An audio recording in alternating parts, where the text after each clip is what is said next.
Hey guys, sorry I'm late. I was ready 5 minutes ago. I just didn't want to start. so I haven't been doing a lot of live streaming lately. I used to do hours and hours and hours of live streaming, mostly going over documents and such. And it just got, I don't know, it got tiring. I just had other stuff to do. But we're gonna try to pick it back up a little bit ahead of this trial. There was one thing that kind of piqued my interest, which is this Captain DARVO report from Dr. Jennifer Fried. Sorry, I keep saying it wrong. Dr. Jennifer Fried. I mean, no disrespect. Who is an expert for Blake Lively in this case, but never interviewed Blake Lively, is not a licensed therapist or psychologist. She's a trauma researcher.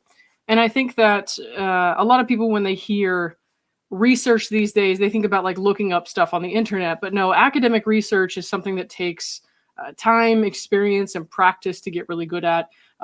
You do have to have a certain level of intelligence and dedication to the craft. So I'm going to say a lot of things tonight that disagree with her position, and I am going to question the ethics of her report. However, I don't want to undermine her whole body of work. I don't want to undermine her intelligence or her position in her job. I think that she can be a great trauma researcher and teacher of psychology concepts, but also not be appropriate for this case. I think what she's doing here with this report, it's making a lot of conclusions, clinical conclusions, that a trauma researcher who is supposed to be basing things based on supposed to be basing her opinions on general concepts and how they might apply, is making a lot of definitive statements about how things are. And it's not appropriate, in my opinion, especially because she's doing this without ever interviewing anyone involved, never conducting clinical tests. She uses something, I think it's called the IPQ. I might have the acronym wrong. She uses a tool, which is a research tool, but it's not a clinical test. So that's helpful to guide research, but it's not helpful as far as like coming to clinical conclusions, which is some of what she's doing here, which she shouldn't be doing. And she also, like I said, she only reviews certain documents. She only gets things from one side. She accepts Lively's version of events as fact, which we'll all be able to see in the report here. I've highlighted some parts to go over. I'm not going to read it in full, but I do want to go through some things and comment on that. So give me 1 second here to pull it up.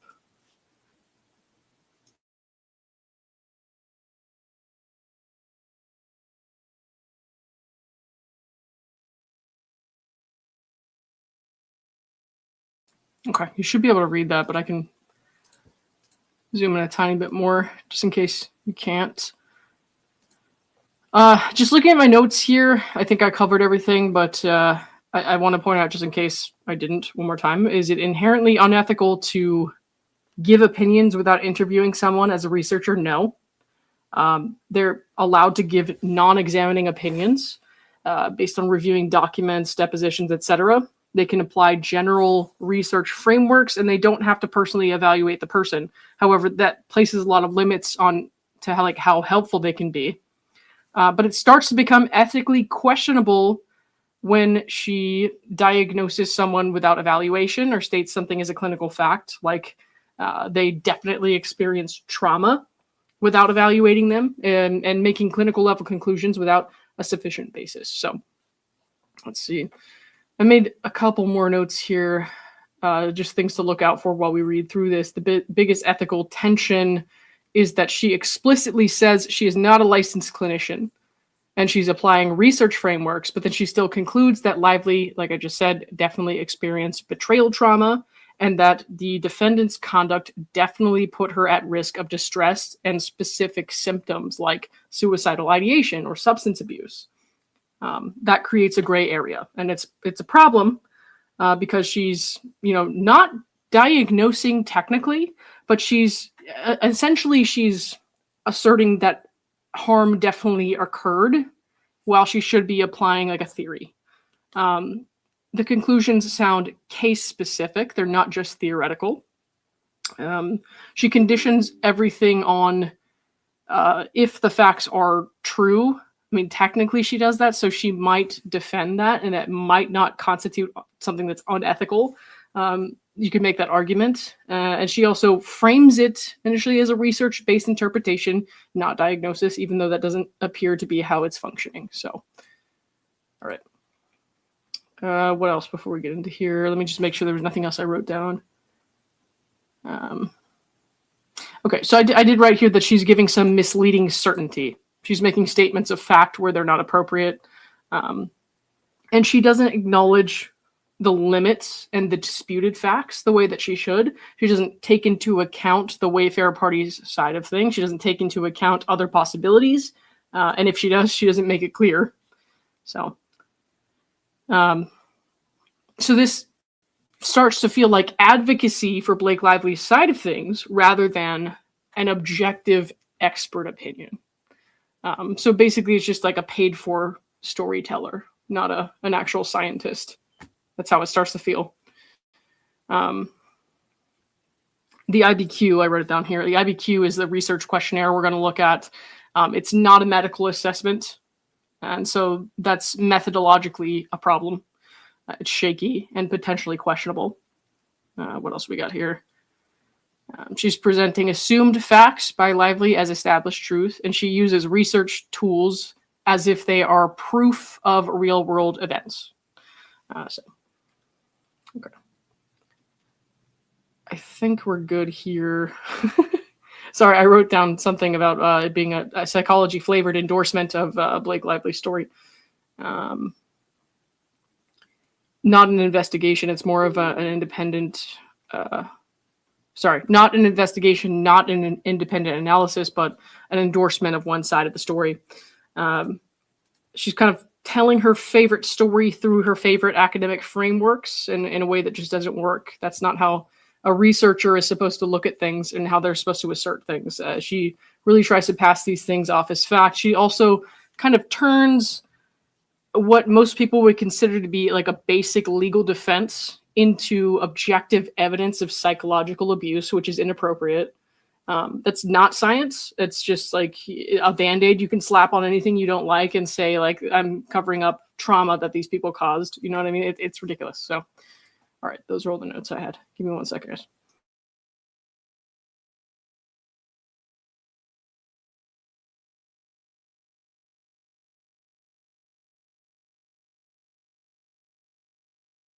All right. Hey, Bruce, what's up? Thanks everyone who donated to the fundraiser to go out to New York and cover the case. I appreciate that. Like I said before, the link is pinned at the top of the comments section. And also after the stream, if you're watching on replay, I'll pin it in the top of the comments section after. So, all right. Let me go through this with you. And I won't read everything that I've highlighted, but I did want to pinpoint some kind of sections for me to go over. She says, I've been retained by plaintiff Blake Lively's counsel to provide expert testimony concerning psychological theory and research as it pertains to the response of victims of betrayal trauma, institutional betrayal, and DARVO, particularly when the perpetrator of that mistreatment is someone or some institution that the victim trusts or that has power over the victim. My opinions relate to both the general theories of betrayal trauma, institutional betrayal, and DARVO, as well as the potential relevance of these theories and research to this specific case. I have reviewed the case documents listed in Appendix B of this report. So let me just take you down to Appendix B. And before we look at that, try to picture in your mind the number of exhibits we've all seen in this case come up. I mean, just think about the motion for summary judgment, the responses, the judgment on the pleadings, and the responses, and everything that came up, all the documents that were listed, like more exhibits than I can even think of. And she is basing her opinions on everything in Appendix B. So let's go to Appendix B, which is up here. Hang on. This is what she looked at. Facts or data considered or relied upon. And you'll notice a lot of things are missing. So we have the filings, the pleadings, right? Then we have some depositions here, 15. And then we have 43 documents, but there are hundreds and hundreds of documents that have come out in this case. And so she obviously hasn't looked at everything. These are selectively curated for her by the Lively parties, or just Blake Lively, I guess, at this point. And so there's a lot that she hasn't looked at. There's a lot she doesn't know. There's a lot she doesn't consider. And there's a lot she's drawn conclusions on. I think there was one more thing I wanted to point out here before we get into that. Okay. Yes. Okay. So the conclusion here, before we go through the rest of it, she admits here, assuming the allegations in the documents provided to me are true, Miss Lively was subjected to experiences of betrayal, trauma, and institutional betrayal, along with subsequent aspects of DARVO by each of the defendants.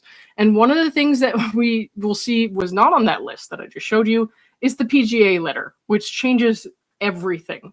The power dynamics of this situation change everything. And she didn't look at that. They didn't want her to look at that.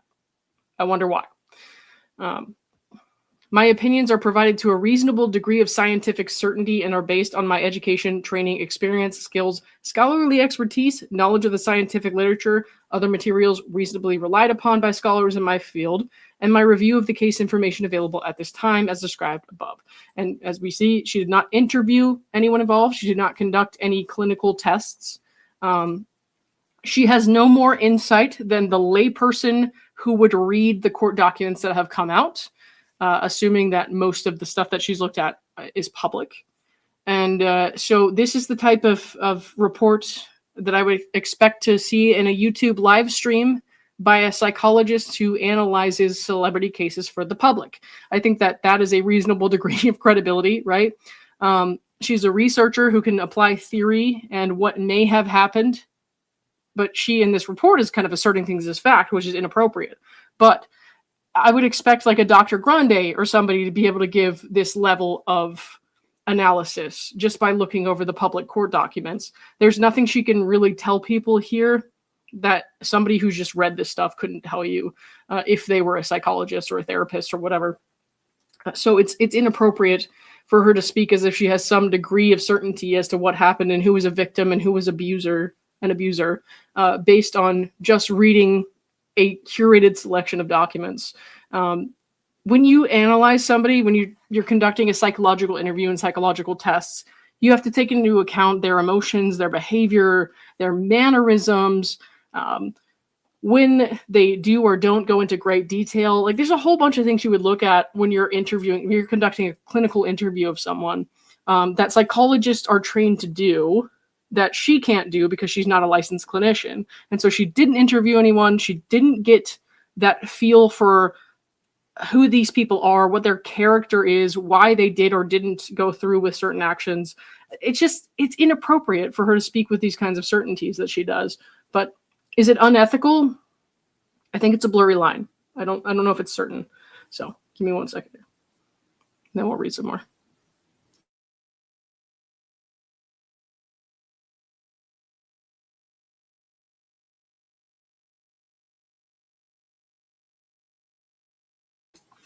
All right. Bruce, thanks again for that. And CMBBY, thank you for the 10 memberships. I appreciate that. That's awesome. Thank you very much. All right. So this is a summary of her opinion, which I talked about earlier in a brief video, but I'll go over it one more time. Based on the information presented to me, it's my opinion that Miss Lively has experienced and continues to experience betrayal trauma, institutional betrayal, and DARVO perpetrated by, and then she's listed all the Wayfarer parties here, and 2, defendants' actions put Miss Lively at increased risk of the symptoms of distress, consistent with research on the mental and physical health impact of betrayal trauma, institutional betrayal, and DARVO. Okay. I wanted to point out here that she says, I am not myself a therapist or a licensed clinician. Rather, I research and teach topics within clinical and trauma psychology that provide a framework to understand trauma response. So again, this is appropriate for teaching, for showing the observer how certain, aspects of psychology work. It's not appropriate to conclude definitely that somebody was an abuser. Not at all. So this is gross, honestly, in my opinion. We'll move through it anyways. Of note here, these experts are paid. She says, I'm being compensated at a rate of $800 per hour for this report and any rebuttal reports, and a rate of $1,000 per hour for deposition and trial testimony if applicable. And yeah, like experts are paid for their time if they're going to testify in courts. That's not unusual. But for somebody who doesn't have the professional expertise or standing to make the kind of conclusion she's making, to kind of do this for this big celebrity case for the money, it kind of seems to kind of water down her research and how it's applied, because you can kind of see where the flaws are here for this money is like, ew. It makes it feel like anyone can be bought. So nothing a behavioral scientist says at trial will matter. But it is what it is. I mean, I can't do anything about it. So he says, wow, $800 an hour. Give me that job, please. Yeah. And I don't know what a typical expert makes at all by any means. So I couldn't really tell you if this is like normal or high or low or whatever. But still, I don't know. Taking money to bend and stretch your research to make clinical conclusions that are not appropriate to make, it's you know? So, all right. I'm going to go through some of the definitions of the term she's going to be using here. She has betrayal trauma, which says this occurs when someone you trust and or someone who has power over you mistreats you. Research shows that betrayal traumas are toxic and harm people psychologically and physically. Betrayal blindness is a concept of betrayal trauma theory. It means there's an unawareness or forgetting of betrayal traumas.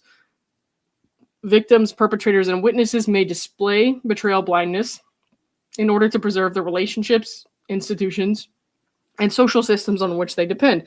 And these seem like, if you narrow them down, these seem like pretty common interpersonal concepts in abusive relationships, but she's trying to apply them to the greater workplace, which in and of itself is not a problem, but in this specific situation is a problem because she has a fundamental misunderstanding of how the workplace operated. She does not understand that Blake Lively was in charge, and her entire, conclusion of this case shows that glaring inconsistency. So, all right. We have institutional betrayal, which is developed from this theory, occurs within or when the institution an individual trusts or depends on mistreats the individual. It can be overt, such as when an employer creates harmful policies like demoting or punishing employees who become pregnant and or give birth, which is obviously not the case here.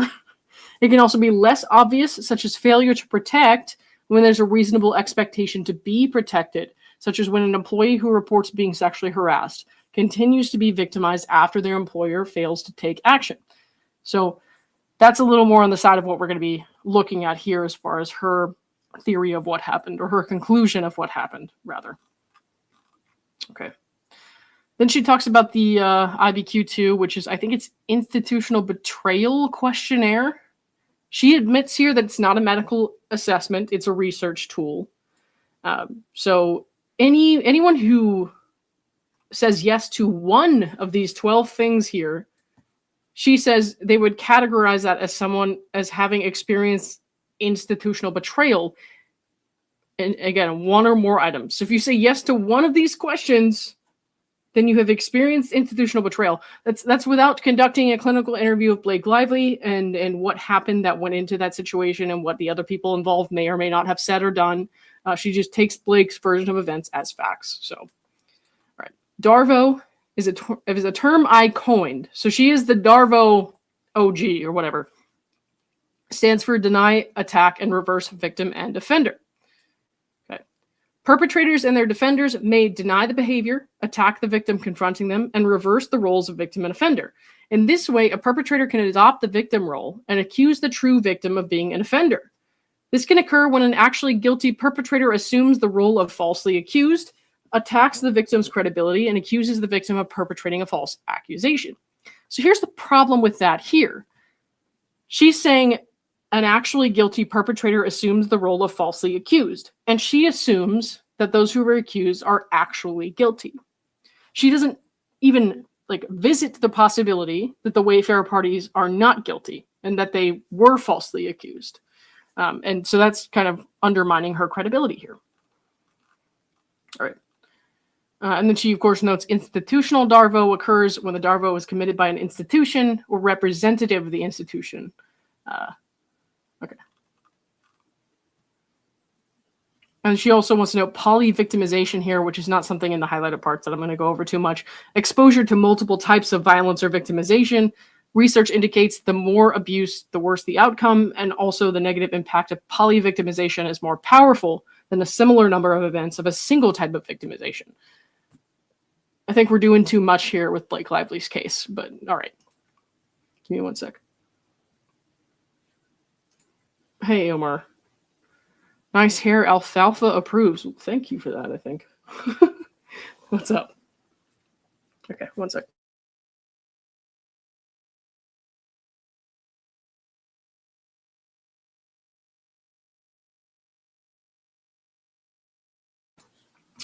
Sunshine says, so does this mean one must always take responsibility for accusations, regardless of it being true or not? Because it sounds that way. Well, honestly, looking at this report and reading that comment, I think the answer is yes, because it kind of seems like as long as you pay the DARVO expert to say that you were DARVO'd, then yes, your only option is to take responsibility for things you didn't do. But yeah. All right. Cassidy says, wow, I didn't know anything about her before this, so she's not a professional and she coined DARVO. She's a professional in that she has a PhD and she has a good academic background and she's qualified to be a researcher. So she's a trauma researcher. She's qualified to be a good professor, good teacher. So she can, like teach concepts of psychology and she can generally apply theories and concepts to things that happen. But she cannot give clinical conclusions the way she's giving in this report. It's inappropriate and she's not qualified to do so. She's not a licensed therapist. She's not a licensed psychologist and she shouldn't be doing this. So, but DARVO, like gaslighting, is an overused social media term these days that people use to kind of make themselves feel better when they've been wronged by someone in a relationship. Not everyone who has been lied to has been gaslit, for example. Not everyone who has been upset by someone who denies any wrongdoing has been DARVO'd. So, it's a popular social media term that Blake Lively knows resonates with a lot of people. I believe that's why she got the woman who coined the term DARVO to be her expert, because she depends on people not knowing this woman's background, not knowing that she's not a licensed psychologist, not knowing that she didn't evaluate anyone involved, and just saying, well, the DARVO expert says that she was DARVO, therefore it must be true. And it's pretty gross. So gross that this person can be bought, and gross that Blake Lively would do it. So if Blake Lively really wanted to bring forth a mental health expert, she wouldn't have dropped her emotional distress claims, and she would have gotten a doctor to be an expert, not this person. So, all right.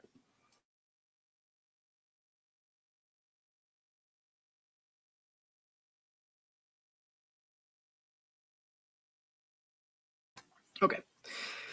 Anyways, so Blake got the social media boost of getting the DARVO expert, but if you look any further into her report and her qualifications, you start to see it's bullshit. And she says here, like I pointed out earlier, my opinions assume that the facts presented in documents I have received are as presented. So she got the portions of documents that Blake Lively's attorneys wanted her to review, and nothing more. She's only working with that evidence. All right. She says here, Miss Lively experienced betrayal trauma and institutional betrayal, which is where we're crossing that blurry line I was talking about earlier. You cannot come to clinical conclusions as a trauma researcher without interviewing anyone involved that somebody was definitely traumatized or betrayed. It's not appropriate. All right.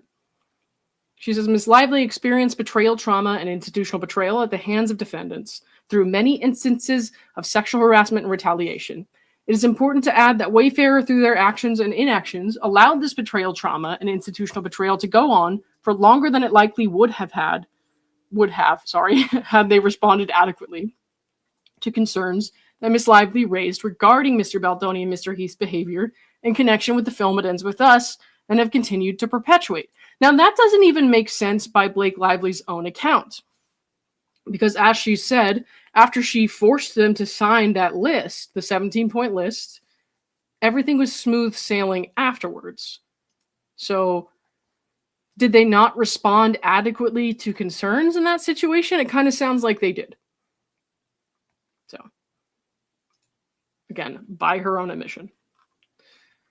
She says, "It is my opinion that the film also involves betrayal blindness in the marital relationship." And that is wildly, wildly inappropriate to conclude. She has never talked to anyone involved. So why is she talking about that? Even if she watched the movie, it's like, how does that apply to the situation we're watching here? Even if she's talking about the characters in the book, there was betrayal blindness between these fictional characters. How does that matter to this court case? Right, so they're talking about how Miss Lively met Mr. Baldoni in her apartment before she accepted the leading role in the film. And she says Miss Lively described Mr. Baldoni in that meeting as, he's very good at talking about disturbances of the past as being in the past. He's very good at talking about the way things are now, which are incredibly reassuring. And this, in my opinion, is a very human way to look at things. I don't know what they were talking about or why, because she wouldn't allow us to read her whole deposition, so I don't have any context here. But of course you're going to talk about disturbances of the past as being in the past. You're not going to want to hold on to that forever. He's very good at talking about the way things are now, which are reassuring, as you should be when you're pitching a job to someone. All right. Miss Lively noted that Mr. Baldoni was complimentary of her in that initial meeting. He seems to be very complimentary of everyone in every meeting. That's just my opinion. So this is a really Dr. Dobson. I mean, they have about the same level of insight into this case. So, all right. Okay. However, Miss Lively also stated that during her first meeting with Mr. Baldoni, he stated that he was circumcised. At the time, she found the comment disturbing, but given that it was one comment and he seemed nice, she wrote it off as him taking a benign conversation too far and hoped and assumed it would be an isolated incident. It is my opinion that Miss Lively's willingness to overlook this inappropriate comment reflected both a maturity and understanding that sometimes good people say inappropriate things, but also planted the seeds for a kind of low-level betrayal blindness, whereby Miss Lively continued to give Mr. Baldoni the benefit of the doubt, as he continued to make inappropriate remarks and violate Miss Lively's boundaries in a sexually inappropriate way. So here we have Dr. Fried, the non-psychologist researcher, who was not involved in any of this and didn't interview anyone involved, conclusively stating that this was some sort of sexual harassment, sexual inappropriateness. She was not there for the conversation. She seems to overlook blatantly the fact that Blake Lively started a conversation with Mr. Baldoni about circumcision. And also, it's inappropriate for anyone in any sort of medical field or setting, or even anything adjacent to that, to call circumcision sexual. That's fucking weird. This was not a sexual conversation. Circumcision is a medical or religious practice. It's a procedure. Okay? It's not a fuckable thing. I don't know why people think that that is sexual, but you need to get that out of your mind. It's nasty. So, you can see this is a perfect example, this paragraph, how she takes things as fact the way Blake says them, and she doesn't even use her own brain to say, hey, how did circumcision come up in the conversation? Did you say or ask about circumcision? Maybe circumcision isn't a sexual topic. Pretty inappropriate. One second.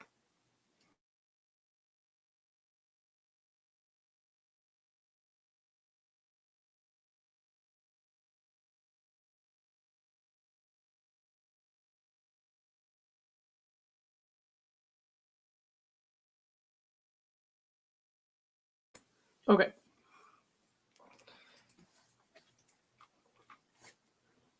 Film development on behavior on set.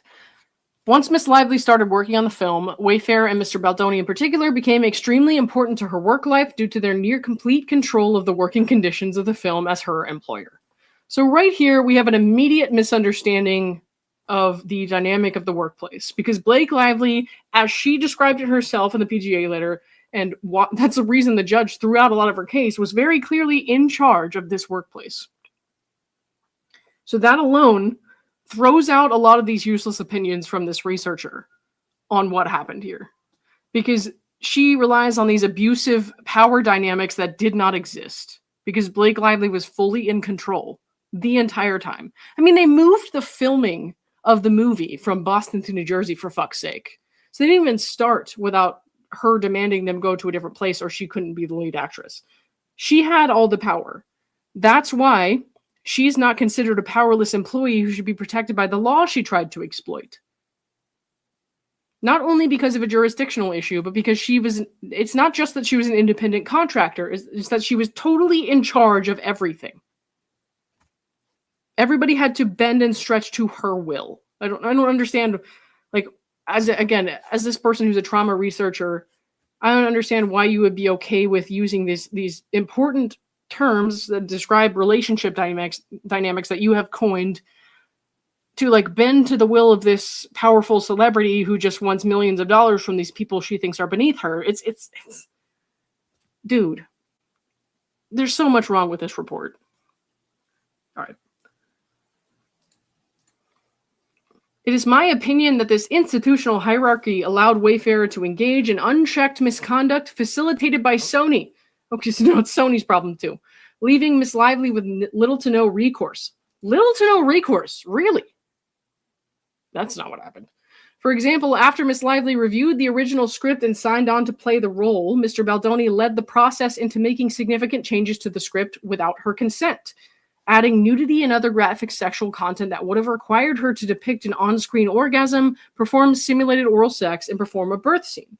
Okay, so as the judge noted, when they sign on to work on a project together, they're allowed to edit the script and to propose things that might not be to the taste of the other. So if Justin Baldoni proposes a change to the script and Blake Lively is like, ew, no, I don't want that, no wrongdoing has occurred. She's not being forced to act that out. She's just allowed to say, no, I don't want to do that. No, I won't do that. Veto that. Okay? And just like she's allowed to try to suggest changes that he doesn't want. You know? So, like, this is ridiculous. Making changes to the script is something that happens constantly before they start filming a movie, and maybe even during. So suggesting that something changes in the script and giving her a chance to say yes or no is not an offense. Adding nudity and graphic sexual context to a movie that Sony, the distributor, asked for tasteful hot sex in, that's not an offense.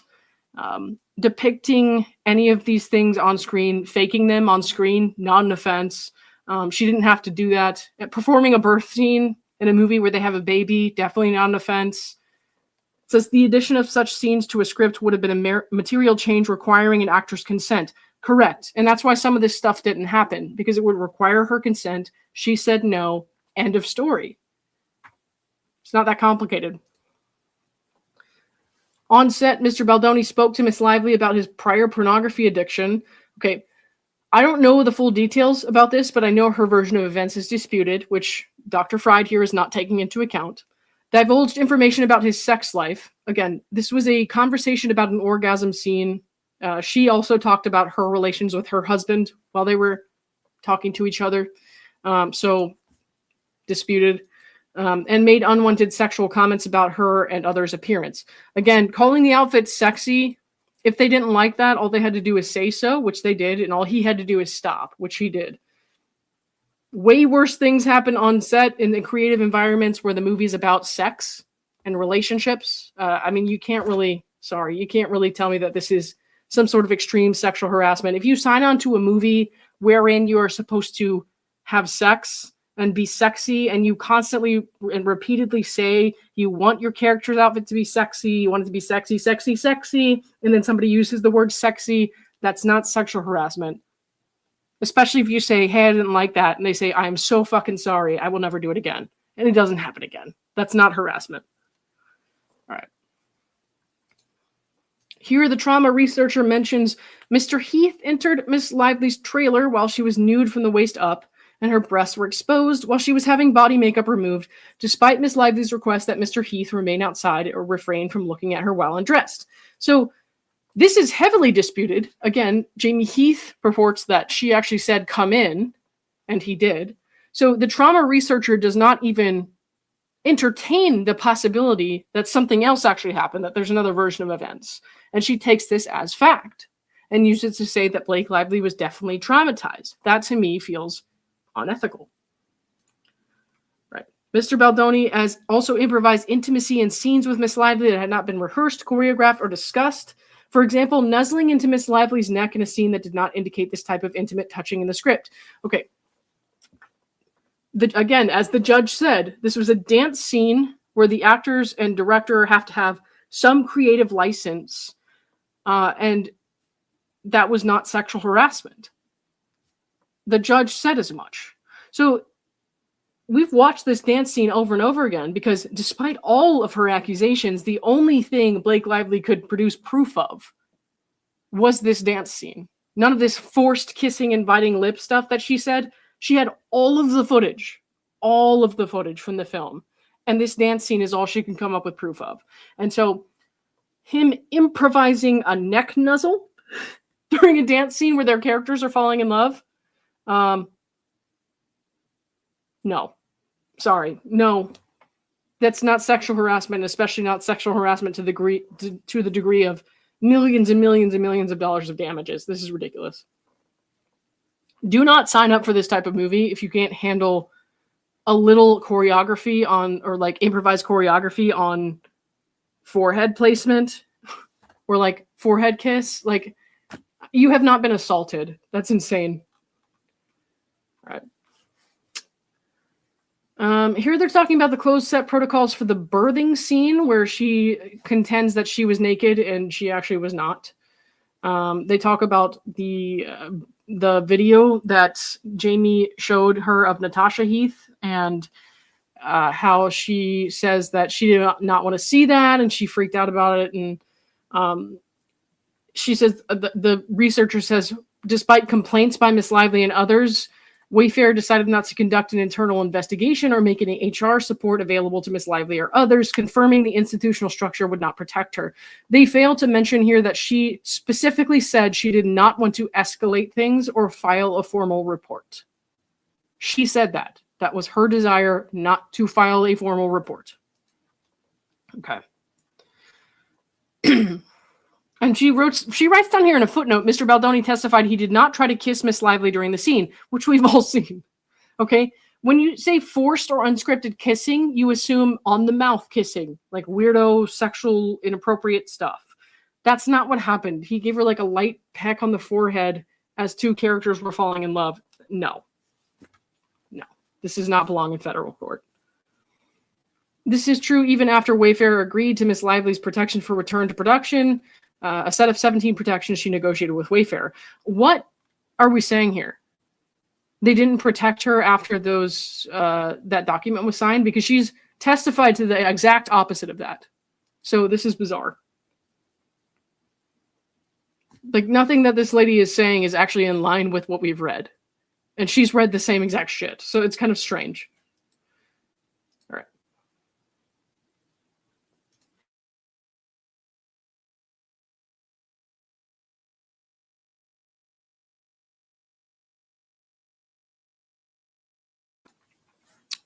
Okay, let's keep going.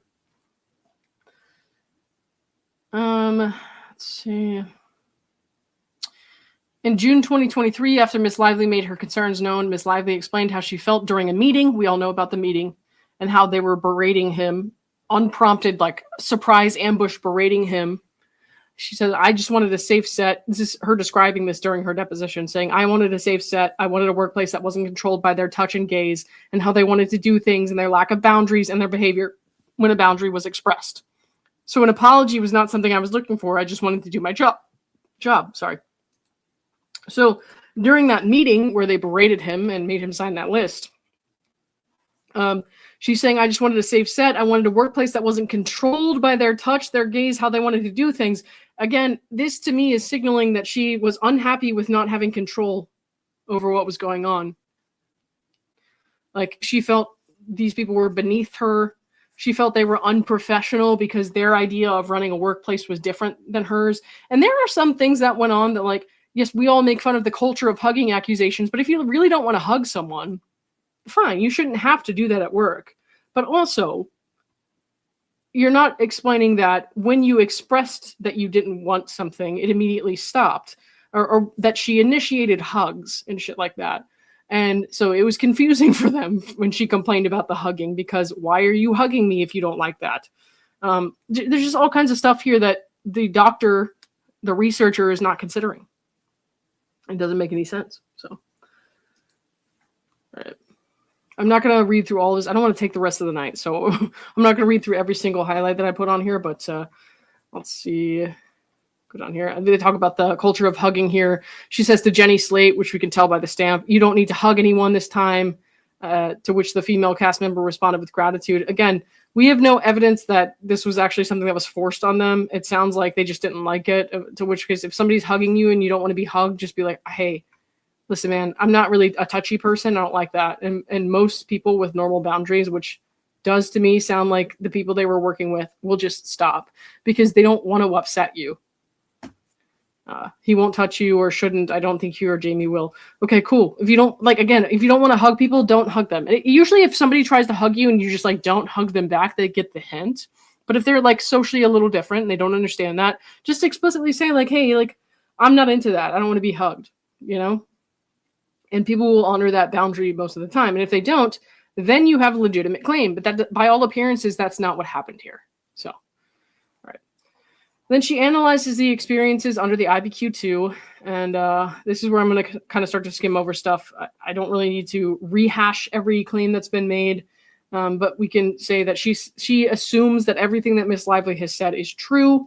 Let's see.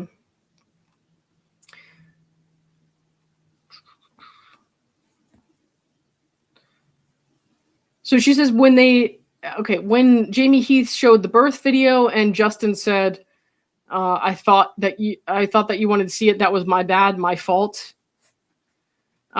She says that was some kind of DARVO attempt or part of a DARVO attempt. When Miss Lively confronted Mr. Baldoni, he did not condemn or renounce Mr. Heath's conduct, but only expressed that it was his fault. I told him to show you because I thought you wanted to see it. So he didn't immediately say like, oh my God, Jamie is such a nasty pig. Nasty pig Jamie. He said, oh my gosh, that's my fault.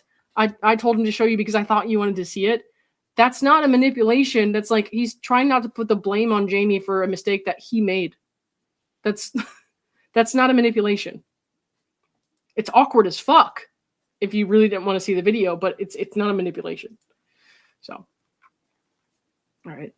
Although Miss Giannetti, Ange Giannetti from Sony, acknowledged the video was not appropriate to show in the workplace without consent, she chalked the event up to a misunderstanding, which, okay, and did not tell anyone in Human Resources that Mr. Heath had shown Miss Lively a video of his wife nude in a tub in connection with the birth of their child. So the wife, what we've seen in the screenshot, which I believe to be true, her genitals are not showing. Nobody's genitals are showing. There's a baby in the photo. It is not a sexual photo. She saw like a bit of a screen, like a little bit of a screen grab. It wasn't like this huge long video of someone like spreading their legs and popping a baby out. The baby was already born. It was not a sexual photo. Nevertheless, if you really feel uncomfortable with something like that, you should be able to report it. However, we know from what we've seen that Blake chose not to escalate this to HR. She said, I do not want to file a formal report or initiate a formal process. That was her choice. Yet this researcher doesn't know all that. She doesn't have the full context. She has cherry-picked documents to base her opinion off of. So keep that in mind. I'm not even going to bother talking about the sexy or hot comments. Let's see. We've been over that a million times. Right. She claimed that when they didn't want to hug or avoided their touching, Mr. Baldoni and Mr. Heath would retaliate by becoming irritated, cold, and uncollaborative. So the thing is, I don't know what was going on set during those times. If they didn't want to hug them, if that's why they were irritated, cold, and uncollaborative, or if it's because these were the people in charge of the shoot, they had to be there every single day, whereas Miss Lively and others did not. They could have been irritated, cold, and uncollaborative because they were fucking tired.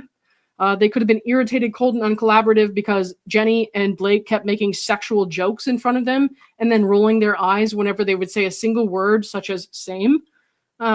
I don't know why they were irritated, cold, and uncollaborative. Maybe they were just appearing cold and uncollaborative because they knew they couldn't be their warm selves around them and be like huggy and friendly because these people didn't want to be their friends. They didn't want to hug them. So being a little cold is maybe just being cautious.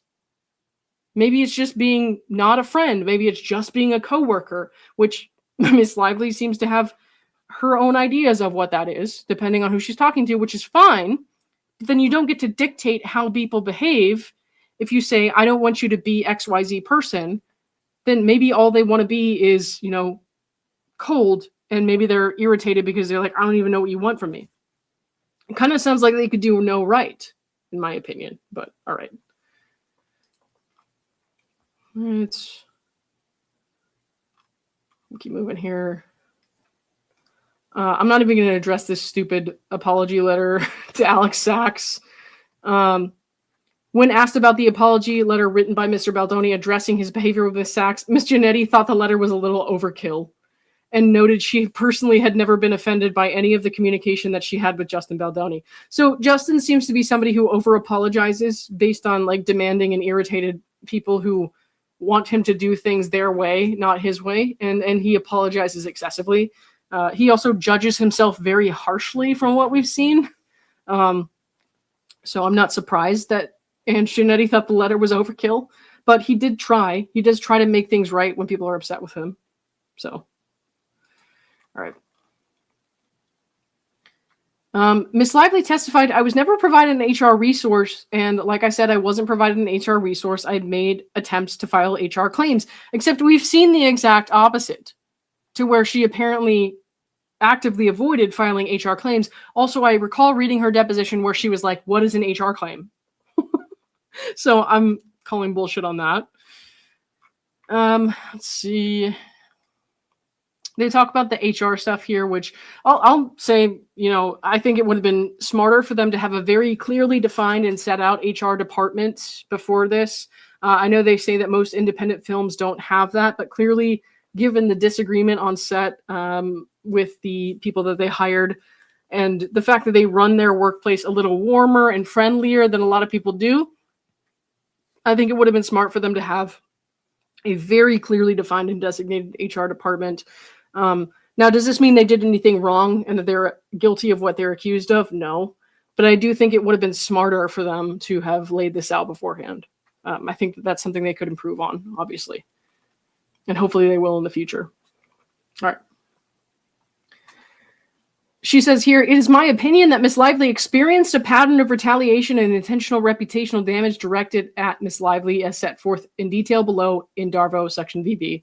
So this is a little bit ridiculous for her to come to this clinical conclusion like this. She should be framing this as opinion, more, not just as opinion, like a clinical opinion, but she should be framing it as the things that Miss Lively experienced, if they happened as outlined, potentially meet the standard for DARVO, the DARVO concept. She should be very, very clear that this is not a clinical conclusion.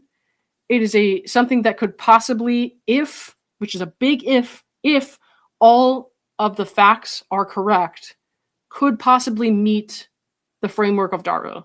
But that's not what she does.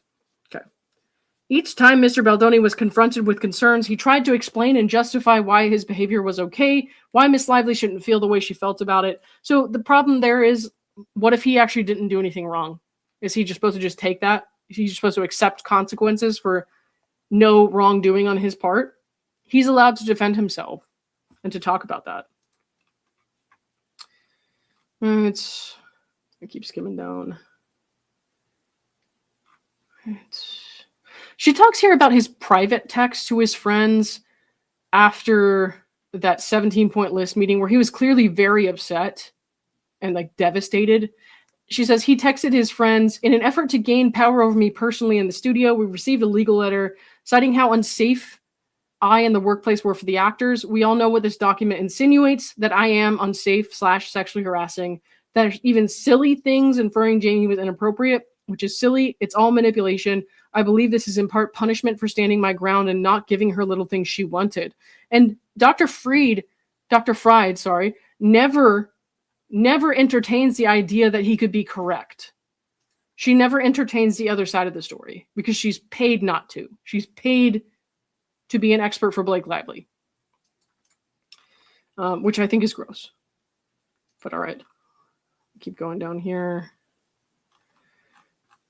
I think you guys kind of get the point. There was one other thing I wanted to read to you before we stop. See if I can find it. Because this is probably the most bizarre thing. Yeah, here it is. After December 2024, defendants with and through its counsel continued the DARVO by filing multiple lawsuits against Miss Lively and others in 3 jurisdictions for hundreds of millions of dollars each. In my opinion, Wayfarer's entire defense in such court proceedings is a classic example of DARVO. So this expert is actually saying that defending yourself legally is DARVO. It's abuse. Defending yourself legally is emotional abuse. That's pretty nutty. It's actually a right that we have in America. You're allowed to defend yourself through litigation, and I would never want to see a situation where you're not allowed to do that. The lawsuits accused Miss Lively and others of lying about the sexual harassment and retaliation during filming and promotion of the film and extorting Wayfarer to take control of the film, among other allegations. Yeah, that was their side of the story. So telling your side of the story and defending yourself is now institutional abuse. Like, Jesus. All right. Okay, and then she talks about some of the Friedman statements here where he's defending his clients. And A, that's not the Wayfarer parties, that's their representation who's hired to aggressively defend them in the press. B, that did not happen during the time period in question.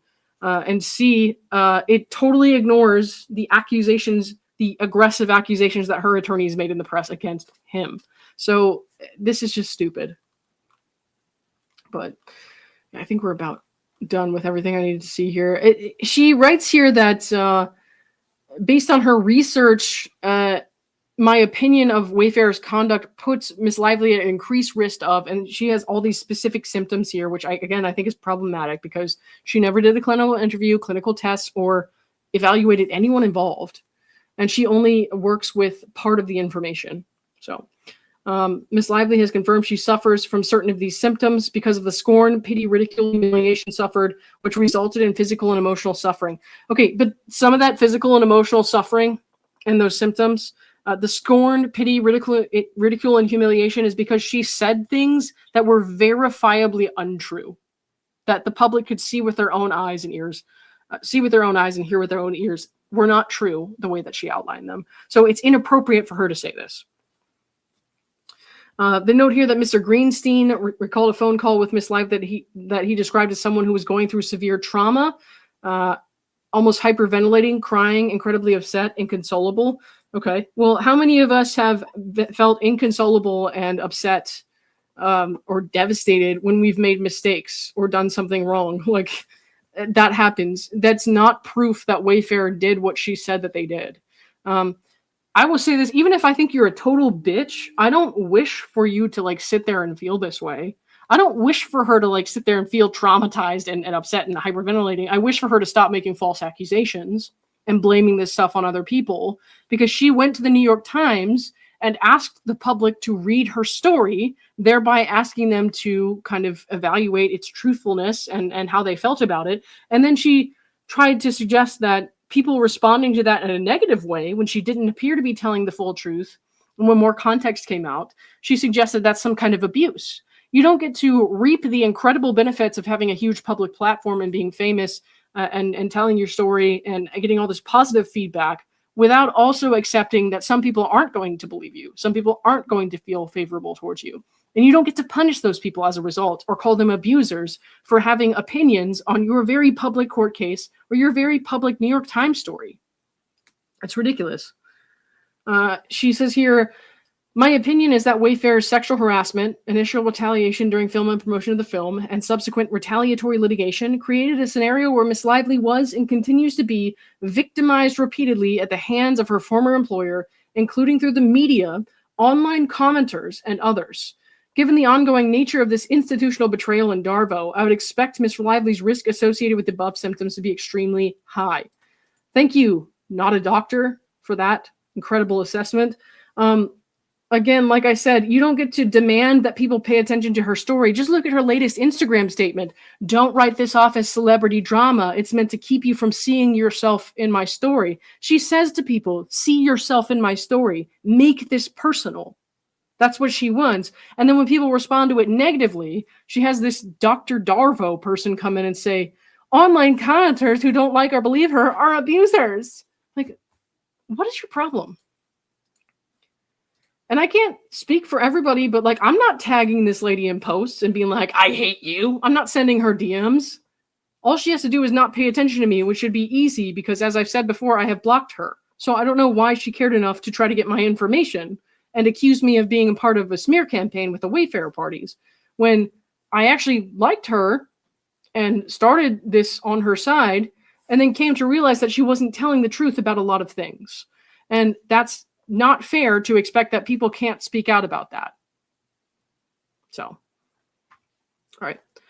Anyways, this Dr. DARVO has actually done a great disservice, in my opinion, to her body of work by watering it down to try to meet Blake Lively's desires for what she can do for her case. Blake Lively, if she really wanted to have someone evaluate her mental health, should have hired a psychiatrist and kept her emotional distress claims intact. But instead, she's trying to dress this up as something that it's not. This is actually just storytelling.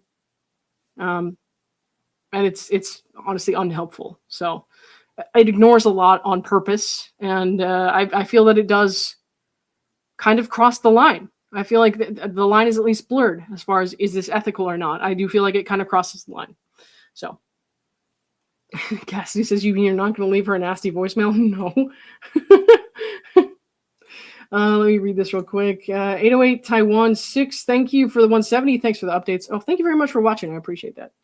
Guys, the link to the trial fundraiser so I can go and stay out in New York, which could be 3 or more weeks, is right here. I'm going to